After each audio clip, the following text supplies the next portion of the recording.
ಹಿರಿಯರು ಹೇಳಿರುವ ನಂಬಿಕೆಗಳು ನಂಬಿದ್ರೆ ನಂಬಿ, ನಂಬಿಕೆಟ್ಟವರು ಯಾರೂ ಇಲ್ಲ.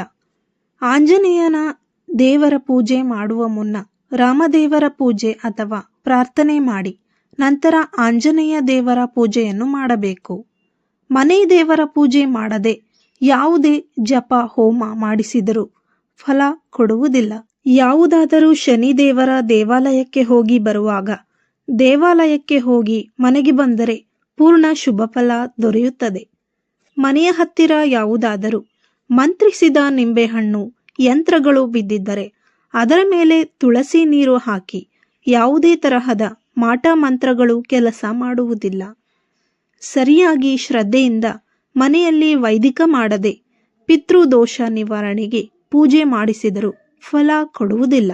ತಂದೆ ತಾಯಿಯನ್ನು ಸರಿಯಾಗಿ ನೋಡಿಕೊಳ್ಳದಿದ್ದರೆ ಪಿತೃಶಾಪ ನಿವಾರಣೆ ಶಾಂತಿ ಮಾಡಿಸಿದರೂ ಪ್ರಯೋಜನವಿಲ್ಲ.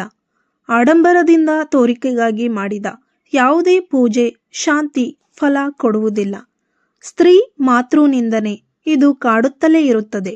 ಸಿಕ್ಕಿದ ಕಡೆ ಸರ್ಪಹತ್ಯೆ ಮಾಡೋದು, ಸರ್ಪಗಳ ಹುತ್ತ ಹೊಡೆದು ಹಾಕುವುದು, ವೃಕ್ಷಗಳ ಛೇದನ ಮಾಡುತ್ತಾ ಇದ್ದರೆ ಯಾವ ಪೂಜೆಯೂ ಫಲ ಕೊಡುವುದಿಲ್ಲ. ಶನಿ ದೇವರು ಕರ್ಮಕಾರಕ, ಯಾರನ್ನೂ ಬಿಡುವುದಿಲ್ಲ. ಸ್ನಾನ ಮಾಡದೆಯೇ ದೇವರ ಮನೆ ಪ್ರವೇಶ ಮಾಡಬಾರದು ಮತ್ತು ಅಶುಚಿಯಾದ ವಸ್ತ್ರ ಧರಿಸಿ ದೇವರ ಮನೆಗೆ ಹೋಗಬಾರದು. ದೇವರ ಪೂಜಾ ಸಮಯದಲ್ಲಿ ಪುರುಷರು ಪಂಚಶಲ್ಯ ಮತ್ತು ಸ್ತ್ರೀಯರು ಸೀರೆ ಧರಿಸಿರುವುದು ಶುಭ. ದೇವರ ಮನೆಯ ಕಸವನ್ನು ಬಟ್ಟೆಯಿಂದ ಗುಡಿಸಬೇಕು.